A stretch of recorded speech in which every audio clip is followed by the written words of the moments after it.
حضرت عبداللہ ابن عمر کہتے ہیں میں نے صحرا میں ایک چرواہا بکریاں چراتے ہوئے دیکھا، بکریاں چرا رہا تھا۔ فرمانے لگے کہ میں نے بھی تھوڑی دیر وہاں رکنا تھا، سستانے کے لیے، آرام کرنے کے لیے وہاں میں بیٹھ گیا، تو میں نے دیکھا کہ ایک کتا کہیں سے بھاگا بھاگا آیا۔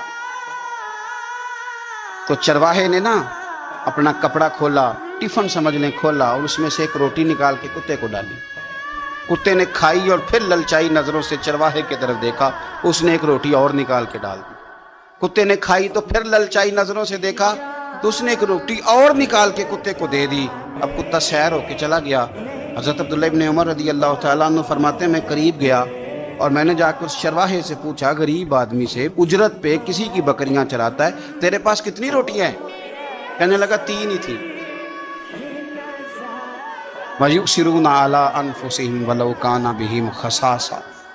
اللہ فرماتے ہیں بڑی شدید ضرورت بھی ہو تو پھر بھی اللہ کے بندے دوسروں کو ترجیح دے دیتے ہیں۔ تو حضرت عبداللہ ابن عمر رضی اللہ تعالیٰ عنہ فرماتے ہیں میں نے اسے کہا کہ تو نے 3 ہی دے دی، اب کیا کرو گے؟ کہنے لگا حضور یہ صحرا ہے، کتے صحرا میں نہیں ہوتے، کتے تو زیادہ تر آبادیوں کے قریب رہتے ہیں، یہاں کتے نہیں پائے جاتے۔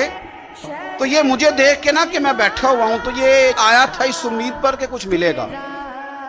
تو حضور وہ بھوکا بھی تھا، میں نے ایک روٹی دی تو پھر لگا بھوکا ہے، دوسری دی تو پھر لگا بھوکا ہے، میں نے تینوں دے دی۔ اس بیچارے کو پتہ نہیں کو دے گا کہ نہیں دے گا، میں تو شام کو گھر جا کے کھا لوں گا، اس لیے میں نے اسے دے دی۔ مالاں والے سخی نہیں ہوندے کہ سخیاں کل مال نہیں ہوندا، ایتھے اوتھے دومی جہانی سخی کنگال نہیں ہوندا۔ حضرت عبداللہ ابن عمر کہتے ہیں میں جس سفر پہ جا رہا تھا وہاں سے میں واپس آ گیا، میں نے پتہ کیا کس کا غلام ہے، کہا فلاں بن فلاں کا۔ کہتے ہیں پہلے میں نے غلام خریدا، پھر وہ جتنی بکریاں تھی وہ ساری خریدی، پھر جس باڑے میں وہ بکریاں باندھتا تھا وہ بھی ساری خریدی، پھر شام کو میں اس سے ملا، میں نے بکریاں بھی اسے دے دی، باڑا بھی اسے دے دیا۔ تو وہ مجھے کہنے لگا حضور یہ کیا ہے؟ تو میں نے کہا تو نے سخاوت کی تھی نا تو میرے رب نے تجھے انعام عطا فرمایا۔ اور داتا صاحب کہتے ہیں وہ سخی بڑا تھا، جناب نے اسے دیا، اس نے وہ بھی اللہ کے رستے میں خیرات کر دیا۔ اپنی زندگی میں دینے والا مزاج بنائیں۔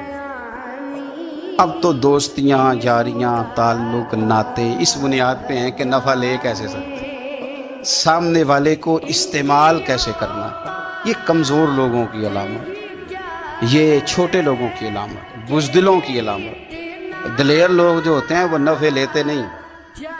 خیر الناس من ینفع الناس، حضور نے فرمایا میں نے تو یہ قانون بنایا ہے کہ لوگوں میں سے بہتر وہ ہے جو نفع دے کسی کو۔